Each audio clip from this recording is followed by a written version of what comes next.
ప్రస్తుతం మనతో పాటు వికారాబాద్ నియోజకవర్గం నుంచి వెంకటేష్ యాదవ్ గారు ఉన్నారు. వికారాబాద్ అంటేనే మనకు స్పీకర్ గుర్తుకొస్తాడు, తర్వాత పక్కనే కొడంగల్ రేవంత్ రెడ్డి గుర్తుకొస్తాడు. వాళ్ళని కాదని ఈ రోజు దాదాపుగా 300 మంది జైన్ కావడం అనేది జరిగింది. సో ఏంది ఆ కాన్ఫిడెన్స్? అంటే రేవంత్ రెడ్డి పైన వ్యతిరేకత అనుకోవచ్చా, లేకపోతే కాంగ్రెస్ పైన గవర్నమెంట్ పైన సీఎం గారి మీద ప్రజలు అసలు నమ్మలేని పరిస్థితులు. ఏదైతే రాజ్యాంగబద్ధంగా 5 సంవత్సరాలు చేయాలి కాబట్టి చేస్తున్నాడు, అంతేగాని ప్రజలు ఆయన మీద ప్రజాపాలన అంటే ప్రజలకు భరోసానే లేదు. ఇప్పుడు రాబోయే స్థానిక సంస్థల ఎన్నికల్లో గెలుస్తుందా గులాబీ జెండా? రేవంత్ రెడ్డి స్పీకర్ గడ్డం ప్రసాద్ అడ్డల 100% గులాబీ జెండా ఎగరబోతుంది. మీ పేరు కూడా ప్రధానంగా అంటే మీ అనుచరులు చెప్పడం అనేది జరిగింది. అన్న ఆల్రెడీ సర్పంచ్ గా సక్సెస్ఫుల్ గా చేసిండు, నెక్స్ట్ జెడ్పీటీసీ ఇచ్చినా కూడా మేము గెలిపించుకొని తీరుతామని చెప్పి. మీరు జెడ్పీటీసీగా పక్కన పెడితే సర్పంచ్ ఏం చేసింది చెప్పండి. 24 అవర్స్ విలేజ్ లో అందుబాటులో ఉండి 24 గంటలు ఏ ఆపద అర్ధమరాత్రి 2 గంటలకు ఫోన్ చేసినా 10 నిమిషాలు వాళ్ళ ఇంటికాడ. మీరు జెడ్పీటీసీగా నిలబడితే గెలుస్తారు. 100% కొట్పల్లి మండల్లో బీఆర్ఎస్ జెడ్పీటీసీ విజయం ఖాయం. టీఆర్ఎస్ ఏం లేదు, మొత్తం తుడుచుకోపోయింది, రాబోయే రోజుల్లో పొందబెట్టడం ఖాయం అని చెప్పేసి. అయినా కూడా మీరు ఇంత కాన్ఫిడెన్స్ గా మైక్ ఉందని చెప్తున్నారా? 100 మందితో ఇంటర్వ్యూ చేయండి, 90% అలా బీఆర్ఎస్ అనకపోతే మీరేమో. సరే, బీసీ వ్యక్తిగా చెప్పండి, ఈరోజు 42% రిజర్వేషన్లు తెస్తుంది కదా, ఆ విషయంలో కూడా రేవంత్ రెడ్డిని అప్రిషియేట్ చేయరా? ఇదంతా ఆర్డినెన్స్ గతంలో చూసి ఓటు 100% కొట్టేస్తే ఇదంతా టైం పాస్ చేస్తుంది. ప్రస్తుతం మనతో పాటు వికారాబాద్ నియోజకవర్గం నుంచి వెంకటేష్ యాదవ్ గారు ఉన్నారు. సో గతంలో సర్పంచ్ గా కూడా చేశారు. ఇప్పుడు ఏంటంటే వికారాబాద్ నుంచి బీఆర్ఎస్ పార్టీలో భారీగా చేరికలు జరిగినాయి. మరి చేరికలు ఈ విధంగానే ఉంటాయా?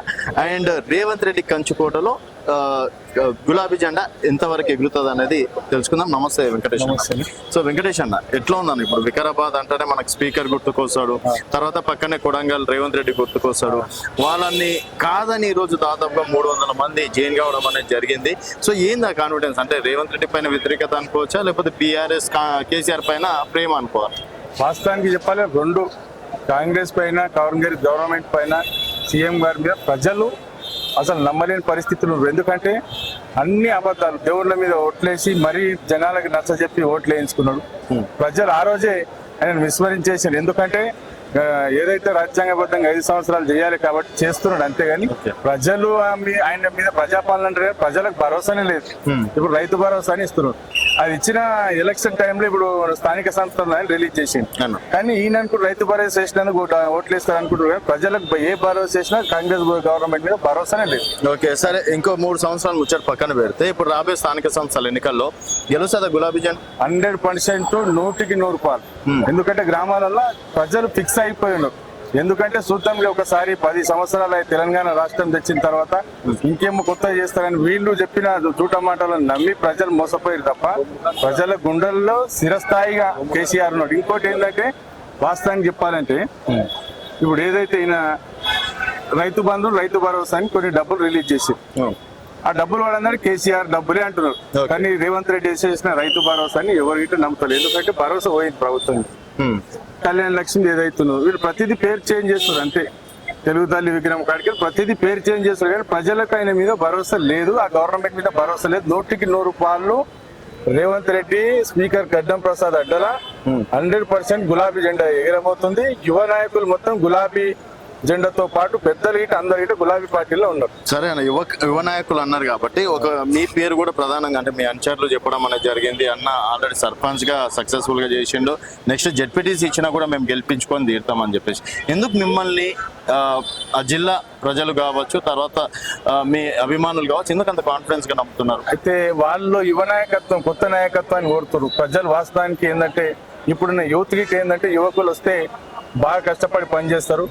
మండలికి ఒక ఆదర్శంగా నూతన మండలికి ఆదర్శంగా కష్టపడి పనిచేపిస్తారు. ఎందుకంటే మేము గతంలో ఇప్పుడు సర్పంచ్ ఉన్నప్పుడు మొత్తం 90% సీసీ రోడ్లు కానీ డ్రైనేజ్ కానీ అన్ని దగ్గరుండి 24 అవర్స్ కష్టపడి అన్ని నిధులు వాడుకున్నాం. చాలా మంది ఏం చేస్తారంటే వాడుకోక అభివృద్ధి కుంటుపడుతుంది.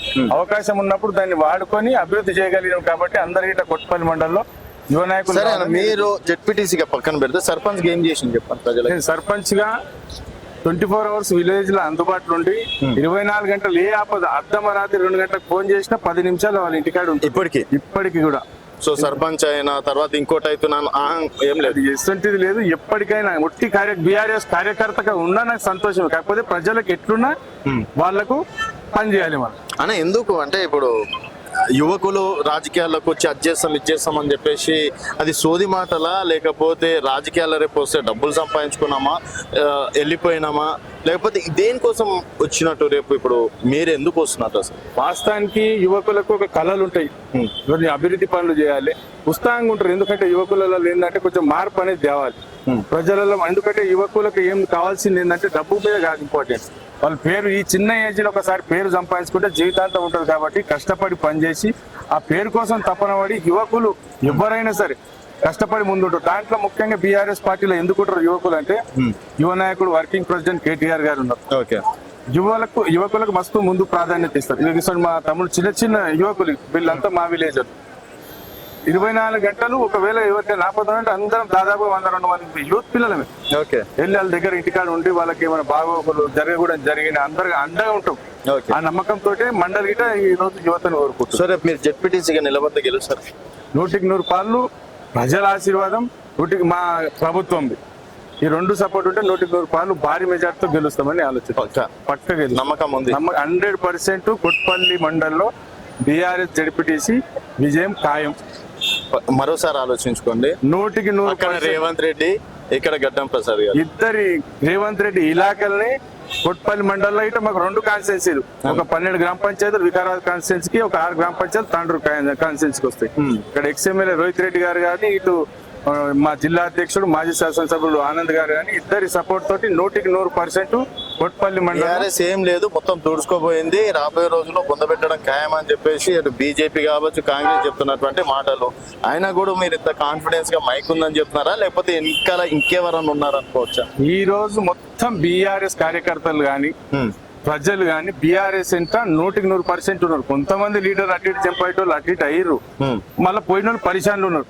వాళ్ళు వస్తామని అంటారు, మేమే చెప్తున్నాం లేదు సార్ కొంచెం ఇటువంటి జంపింగ్ అని తీసుకుంటే కష్టపడిన కార్యకర్తలకు అన్యాయం జరుగుతున్నారు. కాబట్టి ఇంతకు ముందు మా ఎమ్మెల్యే గారికి అదే మాట్లాడు, కష్టపడ్డ వాళ్ళకు అన్యాయం జరుగుతుంది, కొత్తగా వచ్చిన వాళ్ళని తీసుకొస్తే కష్టపడే వాళ్ళకి అవకాశం కల్పిస్తూ కొత్త వాళ్ళకి ఛాన్స్ ఇద్దాం సార్. అప్పటి వరకు ఎవరిని గిట్ట ఒక పద్ధతితో తీసుకున్నాం, కష్టపడే వాళ్ళకి అవకాశం కల్పిద్దామని చెప్పింది. సో ఒక యువకుడుగా జెడ్పీటీసీ గెలుస్తారని 100% గెలుస్తారు, ట్రెండ్ సెట్ చేస్తారు. 100% కొట్పల్లి మండలంలో జెడ్పీటీసీ ఖాయం. జనాలు అనుకుంటున్నారా, మీరు అనుకుంటున్నారా? జనాలు చెప్తున్నది మీ మండలికి రావచ్చా? 100% మా మండలికి రండి, మీరు ఒకసారి జనాలతో అడగండి. మీరు 100 మంది అడిగితే 90 మందికి 100% చెప్తారు. బీఆర్ఎస్ కోటేస్తామన్నా చాలు, బీఆర్ఎస్ కి అని చెప్తున్నారు. 90% 100 మందితో ఇంటర్వ్యూ చేయండి, 90% అలా బీఆర్ఎస్ అనకపోతే మీరు ఏమంటారు? కానీ ఇప్పుడు ఈ రోజు 20 కోట్ల మందికి ఫ్రీ బస్సు ఎక్కిందని పెద్ద సెలబ్రేషన్స్ చేస్తుండ్రు. రేషన్ కార్డులు, ఒక్క రేషన్ కార్డు ఇవ్వాలి కేసీఆర్ మేము ఇచ్చినామని పెద్ద సెలబ్రేషన్ చేస్తుండ్రు. 60,000 ఉద్యోగాలు ఇచ్చినామని చెప్పేసి పెద్ద ఎత్తున సెలబ్రేషన్ చేస్తుండ్రు. సన్న బియ్యం ఇచ్చినామని సెలబ్రేషన్స్ చేస్తున్నాము. ఎక్కడ చూసినా హోల్డింగ్స్ అవి కనిపిస్తున్నాయి. సో ఇంత ఇస్తున్న ప్రభుత్వాన్ని వ్యతిరేకంగా మీ కోట్లేస్తారా? 100% వాళ్ళు ఏం చేసినా వాస్తవానికి వాళ్ళు ఇచ్చే రేషన్ కార్డులు ఎట్లున్నాయంటే కొత్తవి కావు, ఉన్న ఓట్లని యాడింగ్. యాడ్ ఇప్పుడు 10 1-2 కొత్తవి ఉంటాయి. గతంలో బీఆర్ఎస్ ప్రభుత్వంలో గిట్ట మేము గిట్ట పంపిణీ చేసినాం కానీ ఇట్లా ప్రచారం చేసుకో ఒక్కడు కూడా వేయలేరు. 100% ఇచ్చినాం, 6 లక్షల రేషన్ కార్డులు ఇచ్చినాం. ఖాళీ మా ఉమ్మడి రంగారెడ్డి జిల్లాలోనే 90,000 రేషన్ కార్డులు ఇచ్చినాం. మేమే మన రైతు వేదిక క్లస్టర్లలో ప్రోగ్రాంలు పెట్టి పంపిణీ చేయడం జరిగింది. కాకపోతే ఏంటంటే ఒక పద్ధతితో ఇచ్చుకుంటూ పోయారు, వీళ్ళు ఒకటేసారి రిలీజ్ చేస్తారు. కాబట్టి వీళ్ళు అడిషన్ డిలేషన్ 100% ప్రతి ఒక్కరికి చూస్తుండ్రు, 100% తెలిసిపోయింది. ఇంకోటి ఏంటంటే ఇప్పుడు ఇద్దరు భార్య భర్తలు ఉంటారు, భార్యకి ఆల్రెడీ అమ్మాయికి తల్లి వాళ్ళ దగ్గర ఉంటది, ఆడ కట్ చేసి ఈడ వేయడమే. ఇప్పుడు కొత్తగా చేయాల్సిన ఏంటంటే 18 ఏజ్ ఏదైతే ఇదైందో వాళ్ళకి అవకాశం వచ్చేటోళ్ళు కొత్త రేషన్ కార్డు. కాబట్టి ఆ ఉన్నటిని ఎడిషన్ డిలీషన్ చూసి ఒక యువకుడుగా జస్ట్ సర్పంచ్ గానే చేసిండ్రు. ఆయన సర్పంచ్ గా చేసిన వాళ్ళు ఈ రోజు ఎమ్మెల్యేలు కూడా అయినారు. అది పక్కన పెడితే అదే అధికార యంత్రాంగం వాళ్ళ దగ్గరనే ఉంటారు. ఈవెన్ డబ్బులు కావచ్చు, ఇంకేదైనా కావచ్చు, వాళ్ళ దగ్గరనే ఉంటాయి. సో మీ దగ్గర ఏముంది రేపు గెలుస్తా అని. నా దగ్గర మంచి ప్రేమ ఉన్నది. 24 గంటలు అందుబాటులో ఉంటాను నేను కార్యకర్తలకు, మా నాయకులకు, మా తమ్ముళ్ళకు. Okay. నా దగ్గర అది డబ్బును మించిన ప్రేమ ఉన్నది. నేను వాస్తవానికి మా విలేజ్ లో జనరల్ వచ్చింది. జనరల్ లో నేను బీసీ నాయకుడిని. ఇద్దరు జనరల్ రెడ్డిస్ మీదనే అవకాశం వస్తే నాకు గెలిపించారు. ఎందుకంటే అంతకన్నా ఎక్కువ డబ్బులు ఖర్చు పెట్టింది నా పైన. సరే బీసీ వ్యక్తిగా చెప్పండి, ఈరోజు 42% రిజర్వేషన్లు తెస్తుంది కదా, ఆ విషయంలో కూడా రేవంత్ రెడ్డిని అప్రిషియేట్ చేయరా?